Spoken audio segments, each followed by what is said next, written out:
So, hello, my lovelies, and welcome back to Allotment of the Dead. And I kind of want to start this video just by thanking all my subscribers out there, because I've reached that 1,000 subscriber milestone. I thought I'd reached it last night, but it went up to 1,000 and then kind of dropped back down to 999, and then before I knew it was 997.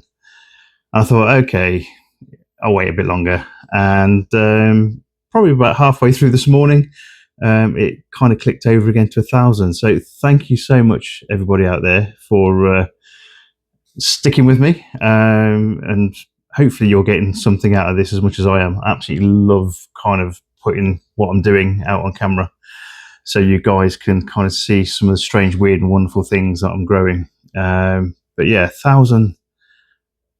Never thought I'd ever get to 1,000. It was kind of crazy when I got to the 100 mark, and I thought, okay, that'll do. But 1,000 people out there have given me, in effect, hopefully, a vote of confidence, albeit the 3 that kind of dropped off the 1,000 yesterday. If I've done something wrong, let me know. Hopefully I can try and improve things. If there's anything you guys want to see me do, see me grow, I'll try anything once, twice if I like it, as I said before. So I thought today I'd give you a little quick run round of the other Solanum species that I'll be growing this year. So I think there's quite a few people out there probably don't realise that when they're growing a lot of the vegetables they're growing every single year, so your likes of your chilies, your tomatoes, potatoes, aubergines, all of those sort of things all belong to the same species or the same genus, so Solanum, Solantia. So it's a massively diverse group of plants. Lots of things you can eat, but there's also lots of Solanum species that you can't. So for every tomato and chili you've also got Brugmansia, Datura, Mandrake, Henbane. So all of these sort of things that potentially can do you real harm if you were to eat them. Kind of, they're all members of the nightshade family. So this year I thought I'd grow a few other different edibles and a few other ones that you probably won't eat, but kind of novelty value for me was just there and I had to try them. So let me just, I guess, show you the ones I'll be growing this year, and we'll see where we go from there. So every year I grow tomatillos.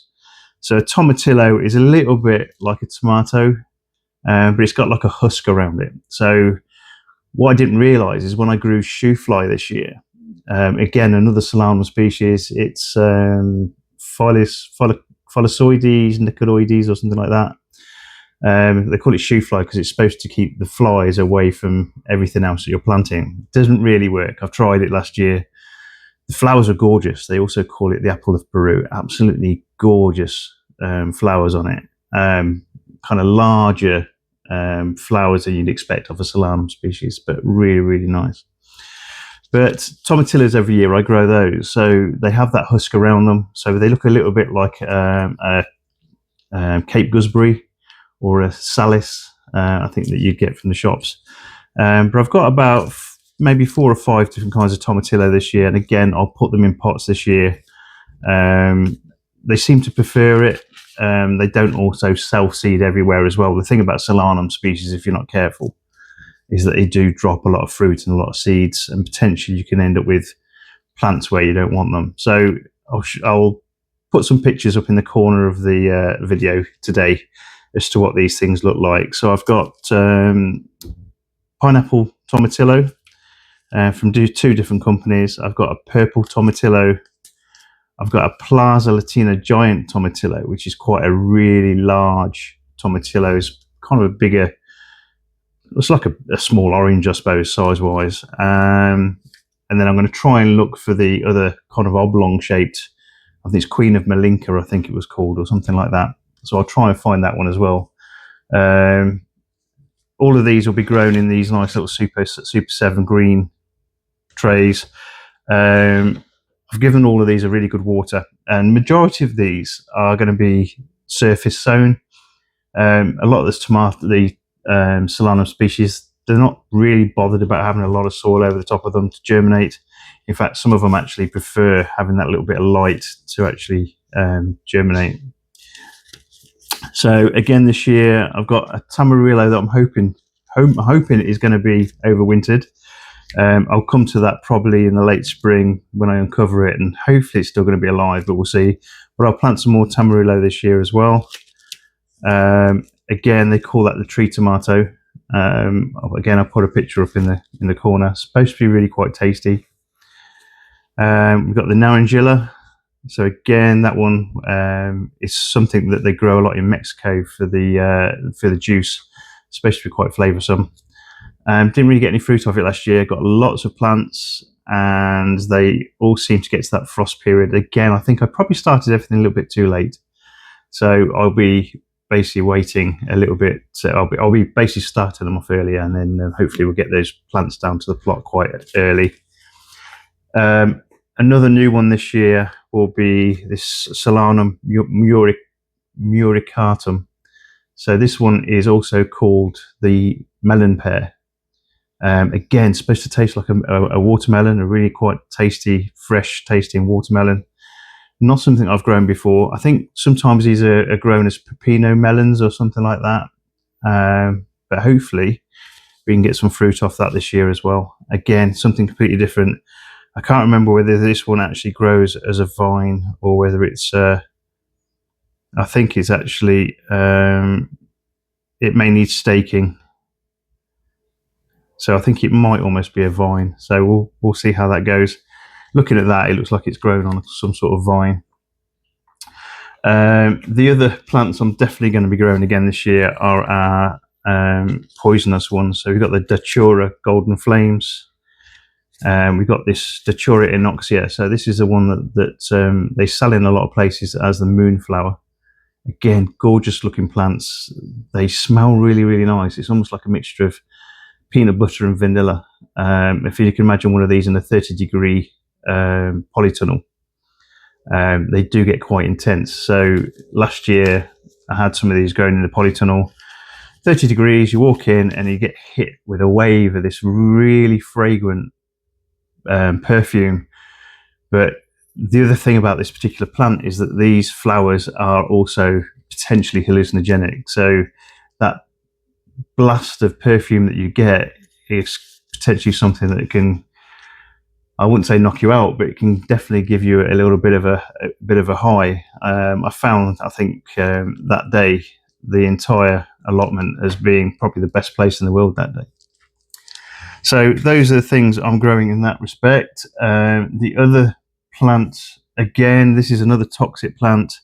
The fruit of this plant can be used for treating athlete's foot. You make a solution out of the leaves, and then you can supposedly pour it on fungus infections on your feet and things like that. And this is the Solanum Mammosum. I think anybody that knows me are probably surprised I haven't tried growing this already. This plant's also called the cow's udder plant, or also the Nipplefruit, basically because it looks a lot like, well, I'll put a picture in the corner if you can't see it very well, but yeah, you can see what it looks like. So it'll be interesting to see what these look like. They grow them a lot in places like China because they're supposed to be really ornamental on the table and things like that. The other Solanum species I'll be growing is the Henbane and the Mandrake. So both of those, I'm going to give them a go again. Henbane grew really well for me last year. Really pretty flowers on it. But again, they call it stinkweed, but I didn't really smell it very much last year. Maybe this year, we'll see what happens. But again, I think it was one of those things I probably started off a little bit too late. So again, I think the longer growing season for a lot of these plants will probably be good. And the other Solanum species I'm definitely going to be growing soon will be the potatoes.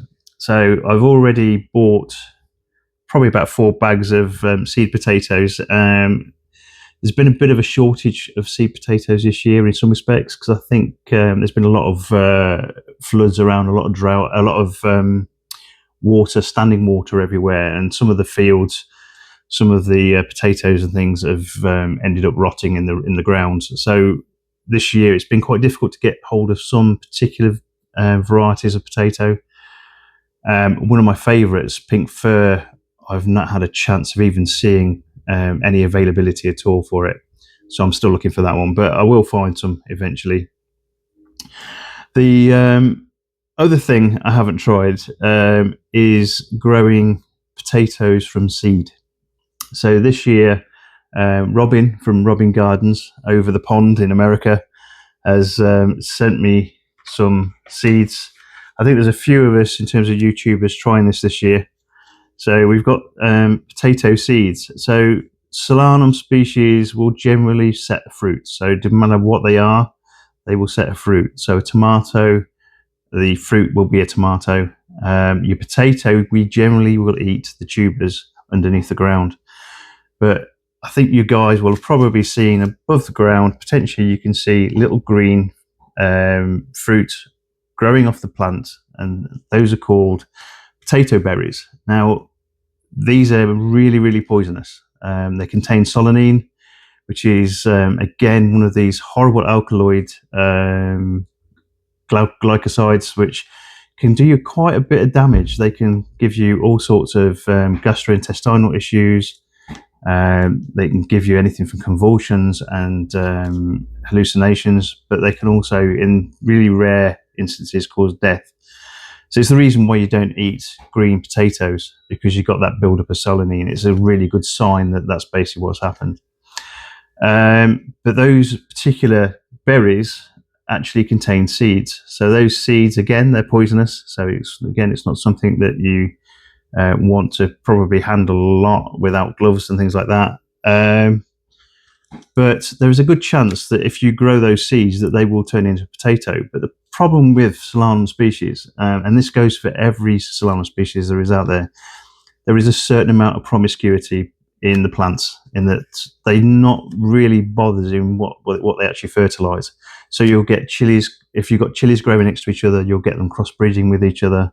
You'll end up with jalapenos that taste like a habanero. You've got all sorts of weird and wonderful concoctions. And I think in some respects, that's how we get a lot of the really super hot chilies now.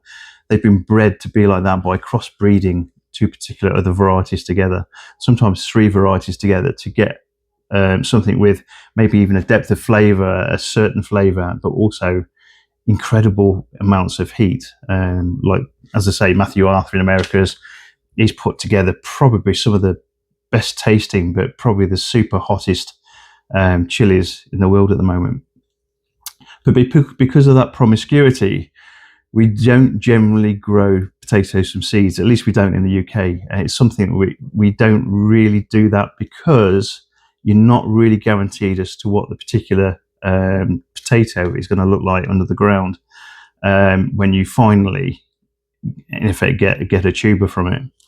Because they will interbreed with every other potato around. And even though the majority of Solanum species are wind pollinated and they're self-fertile, a bee going from one thing to another will not care which particular varieties they're actually landing on. So they will just literally pollinate pretty much everything on there. So you'll end up with a big mix, potentially, of potatoes.